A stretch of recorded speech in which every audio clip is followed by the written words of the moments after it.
This is Community Connection. And thanks for joining us, everybody. I'm Jason Laird with today's Community Connection, joined by Elma and Bark for Art, and a pretty unique event coming up here. But tell me about how Bark for Art even came about, the whole backstory. Well, there was the wonderful store, Goodwood Guys in Great Falls, and they don't mill wood, but necessarily in 2x4s. They're in slabs, so you go over there and you just are in awe of all this beautiful things. But they offered the to the Great Falls High, when they cut down the trees, if they could have them to mill them, because they have the arrangements for that.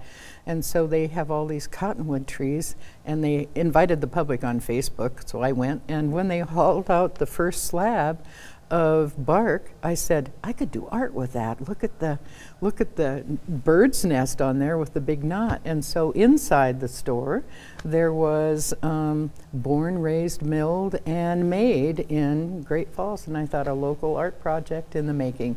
And so we created it for our Festival of Trees.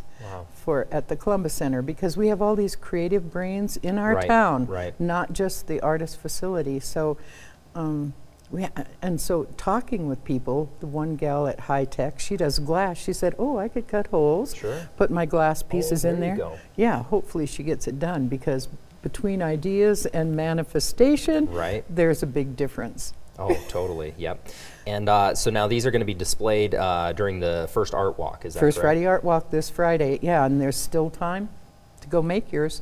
I just made my wood carving one the other night with all these stacks and hairy pieces and trolls coming out of them, and deer, and not deer, birds up in the little knot hole and stuff. And then the autistic school, I just took dowels that were cut in little circles. They drew designs on them, and we put them on a slab, long and gorgeous, on a honey maple.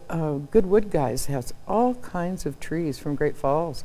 Walnut that you wouldn't know. Mine, I made a beautiful one, really thin walnut like this, but it fell when I mounted it. Oh, sure, broke, so I put it in another sculpture. Adds a little more character to it, right? Yes, and then you reconfigure, because when you do art, you have to think outside the box, and you try things to see how they look. Sure. So, and what's kind of the reaction, when folks, do make one of these art pieces? What's kind of the reaction they get? They just took a chunk of bark, literally, and made it into a work of art. Well, what happens is the art slabs have designs, because when they cut them this way, they kind of speak to you. Oh, you know?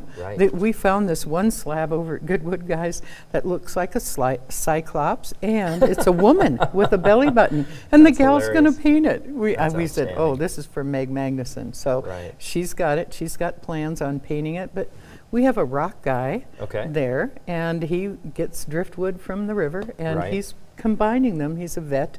He was one of our guest artists not too long ago. So making, and another artist up there, Janet Seidlczyk, she was going to look at her lilac bushes and spray them and add them to, So really the possibilities are pretty much endless. I mean, there's nothing you can't do with this. Well, my foot zone guy, he does feet for 27 years.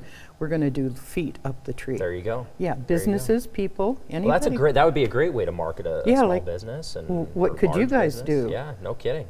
There MTN. There you go. We'll have to start thinking of some ideas. But that, again, is going to be taking place at the Art Walk this Friday. Make sure you swing out and check that out. That, again, is Bark for Art. Thank you.